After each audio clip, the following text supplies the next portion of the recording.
History ان اردو کے معزز دوستوں، کہتے ہیں کہ قدیم زمانے میں ایک رئیس کی بیٹی گھڑ سواری کے دوران گھوڑے سے نیچے گر گئی اور اس کے کولے کی ہڈی اپنے بند سے جدا ہو گئی۔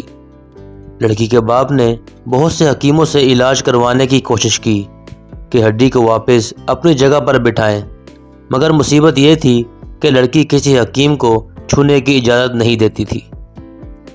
باپ نے بہت اصرار کیا لیکن بیٹی کسی طرح راضی نہیں ہوئی اور دن بدن کمزور ہوتی جا رہی تھی۔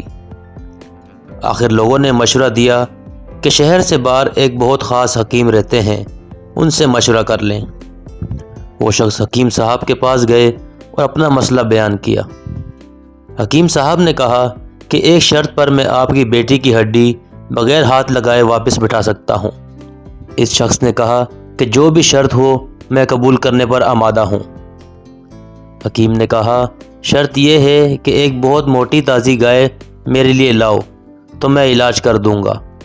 وہ شخص بہت بھاری قیمت پر شہر کی سب سے موٹی تازی گائے حکیم صاحب کے گھر لے گیا۔ حکیم صاحب نے کہا کہ آپ اپنی بیٹی کو پرسوں اپنے ساتھ لے آئیں اور اسی دن اللہ کے حکم سے اس کا علاج کر دوں گا۔ جب وہ شخص چلا گیا تو حکیم صاحب نے اپنے شاگردوں سے کہا کہ 2 دن تک نہ تو گائے کو گھاس کا ایک تنکا کھلایا جائے اور نہ پانی کا ایک قطرہ پلایا جائے۔ شاگرد حیران ہوئے کہ اتنی تنومند گائے 2 دن میں بھوک اور پیاس سے مر نہ جائے، لیکن جو کہ استاد کا حکم تھا اس لیے تکمیل کے سوا کوئی چارہ نہ تھا۔ 2 دن تک گائے بھوکی اور پیاس کی شدت سے بہت کمزور ہو گئی۔ دوپہر کے وقت وعدے کے مطابق وہ شخص اپنی بیٹی کو چارپائی پر ڈال کر حکیم صاحب کے پاس لے آیا۔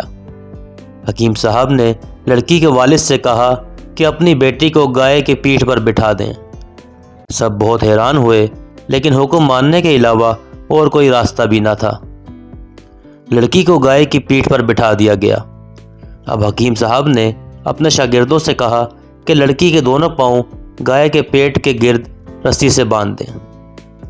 یہ کام ہونے کے بعد حکیم صاحب نے شاگردوں سے کہا کہ اب گائے کے سامنے گھاس اور دوسری خوراک ڈال دو۔ گائے 2 دن سے بھوکی پیاسی تھی تو فوراً کھانے لگ گئی۔ حکیم صاحب نے اس کے سامنے پانی کی بالٹی میں نمک ڈال کر رکھ دیا اور گائے تیزی سے پانی پینے لگی۔ پانی میں نمک کی موجودگی نے پیاس کی شدت اور بڑھا دی تو گائے نے ایک ساتھ بہت سا پانی پی لیا۔ گھاس اور پانی نے گائے کا پیٹ پھلانا شروع کر دیا اور لڑکی کی ٹانگوں پر دباؤ اتنا بڑھ گیا کہ وہ چیخنے لگی اور درد کی شدت سے بے ہوش ہو گئی۔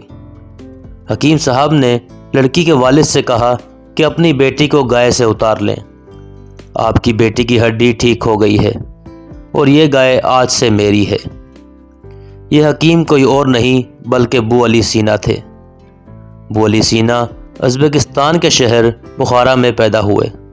ان کا اصل نام حسین تھا اور ان کو مشرق اور مغرب میں طب کا باپ مانا جاتا تھا۔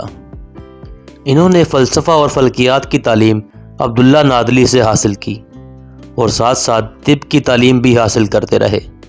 ویڈیو اچھی لگی ہو تو ویڈیو کو لائک ضرور کر دیں اور ہمارے چینل کو سبسکرائب کرنا نہ بھولیں۔